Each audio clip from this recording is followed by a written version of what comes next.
नमस्कार। कक्षा 4 में आपका स्वागत है। बच्चों, अभी तक आपने भाषा बोध में कविता और व्याकरण में भाषा और व्याकरण का अध्ययन किया है। आज हम आपको आपकी कहानी संचय में से एक कहानी सुनाएंगे। बच्चों, आपने राजा रानी, राजकुमार राजकुमारी और राक्षसों की कहानियाँ बहुत सुनी होंगी, पढ़ी भी होंगी और देखी भी होंगी। आपके मम्मी पापा, नाना नानी, दादा दादी ने बचपन में आपको सुनाई होंगी। आज हम ऐसे ही एक कहानी का अध्ययन करेंगे। कहानी का नाम है राजकुमारी खो गई। एक राजा था, उसकी एक ही बेटी थी। राजकुमारी बहुत सुंदर थी। वह राजा की लाडली बेटी थी। राजा उसे बहुत प्यार करते थे। वह हंसती तो जैसे फूल झड़ते, बोलती तो घंटियां बज उठती। एक दिन राजकुमारी अचानक महल से गायब हो गई।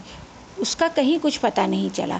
पहरेदारों से पूछा गया तो उन्होंने केवल इतना बताया, धुएं के बड़े बड़े बादलों से महल पर मंडराए और राजकुमारी को उड़ाकर ले गए। राजा की तो जैसे दुनिया ही लुट गई। उन्होंने सब जगह खबर भिजवाई, जो भी राजकुमारी को वापस लाएगा उसे इनाम में आधा राज्य दिया जाएगा। इस काम के लिए कई राजकुमार युवक हाजिर हुए। जहाँ तहाँ उन्होंने ढूंढा पर राजकुमारी का पता नहीं लगा। चारों तरफ, चारों राज्यों में बहुत जगह जगह वो लोग घूमे पर उन्हें राजकुमारी नहीं मिली। वह आखिर गई तो कहाँ गई? कई दिन बाद एक युवक राजा से मिलने आया। उसके पास एक बड़ा सा पुखराज था। बच्चों, पुखराज एक मोती होता है जिसमें लोग अंगूठी बनाते हैं और गले का हार वगैरह बनाकर उसे धारण करते हैं।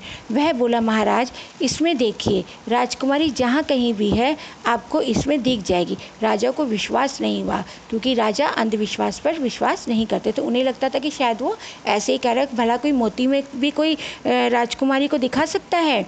फिर भी उन्होंने बेमन से पुखराज में देखा। राजा के उदास चेहरे पर रौनक वापस आ गई। क्यों?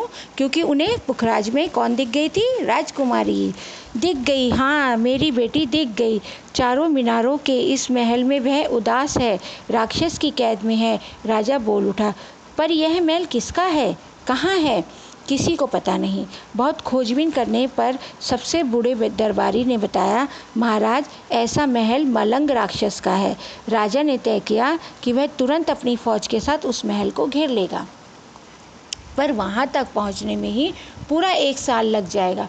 बहुत दूर है यह महल। दरबारी बोले, उड़ने वाला घोड़ा हो तो शायद 2-3 दिन में पहुंचा जा सके। बस फिर क्या था, राज्य में खबर भिजवाई गई, जिसके पास उड़ने वाला घोड़ा हो वह दरबार में हाजिर हो।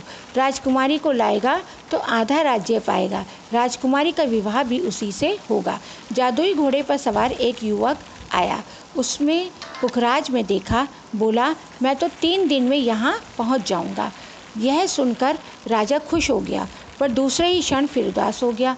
राक्षस को कौन मारेगा? क्योंकि राक्षस तो बहुत ताकतवर होता है, उसे मारना किसी एक राजकुमार या छोटे से युवक के बस की बात नहीं थी। मलंग राक्षस पर किसी हथियार का कोई असर नहीं होता है। हाँ, लंगड़े देव का जादुई गदा हो तो उसे मारा जा सकता है। बहुत खोजबीन की गई। राजा ने कहा कि जादुई गदा से जो राक्षस को मारेगा, राजकुमारी को लाएगा, उसे आधा राज्य मिलेगा। राजकुमारी का पति भी वही बनेगा। एक युवक लंगड़ा देव की जादुई गदा लेकर आया। तीनों युवक जादुई घोड़े पर सवार हो गए। पुखराज में देखते हुए राह खोजते खोजते मलंग राक्षस के महल में जा पहुँचे। उस अनोखी गदा से राक्षस तो ऐसे मर गया मानो मच्छर को मार दिया हो। राक्षस को मारने के बाद तीनों युवक राजकुमारी को लेकर राजा के पास वापस लौट आए। राजा की खुशी का तो ठिकाना ही नहीं रहा। अपनी बेटी को देखकर वे बहुत खुश हुए और उसे एकदम से अपने गले लगा लिया। राज्य में चारों तरफ रोशनी की गई, खुशियाँ बांटी गई। पर एक नई उलझन खड़ी हो गई कि राजकुमारी का विवाह आखिर किसके साथ हो, राज्य किसे मिले। यह तीनों युवक झगड़े पर उतारू थे। राजा ने कहा, तुम तीनों ने ही मुझ पर भारी एहसान किया है। मैं राज्य के 3 हिस्से करता हूँ। तुम तीनों को एक एक हिस्सा मिलेगा, पर राजकुमारी तुम में से जिसे चाहेगी उसी से उसका विवाह हो जाएगा। ऐसा ही किया गया। तीनों युवकों को राज्य मिला, एक को राजकुमारी। राजा ने अपने निर्णय से बता दिया था, झगड़े से राह नहीं मिलती, आपस में मिलजुल कर हम सुख पा सकते हैं। इस कहानी से यह शिक्षा मिलती है कि लड़ाई झगड़े से कोई फ़ायदा नहीं। अगर हम एक साथ रहेंगे तो हमारी यूनिटी भी बढ़ेगी। पांचों उंगलियां अगर एक साथ मिल जाती हैं तो मुट्ठी बन जाती है, और अलग हो जाती हैं तो हमारी ताकत ख़त्म हो जाती है। धन्यवाद।